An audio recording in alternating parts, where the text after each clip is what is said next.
I being counted in? Here I am preparing dinner in a field, but the field is in a goat farm. And we decided to stop here. We dismissed one site after our journey from our campsite last night, where you last saw us, perhaps if David's put this on the video. A lovely campsite. And we decided to come to this goat farm, partly because it's got goats, partly because we knew it would be quite quiet, apart from possibly the cockerels. The cockerels, but the cockerels have been cock-a-doodle-doodling now.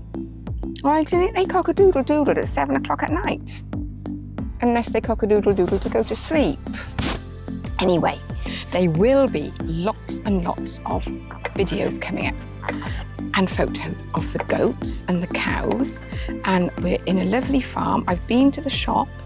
No one spoke any English, and let's be honest, my pidgin French, very basic, didn't really encompass how old is that cheese and what is that cheese, and there were some very unusual looking cheeses there, to be honest.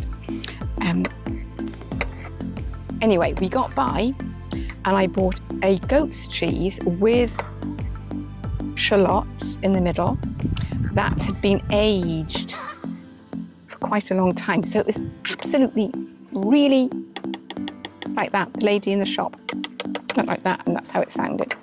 They had cheese there that looked like, if you imagine solid blocks of caramel, they had cheese there like that, but she didn't offer me a taste, and it looked, I'm not quite sure if I bought it, what it was, so I decided to err on the side of caution on that one. Apart from the fact that we've been to the supermarket and have already bought goat's cheese, so the next few days we're going to have to eat a lot of cheese. So the sun is set, oh damn, that was the mushroom that just went.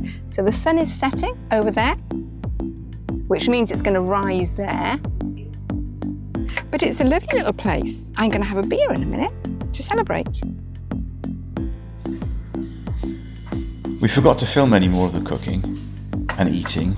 So a quick recap: peppers, onion, garlic, mushroom, creme fraiche and pasta. And it really was lovely.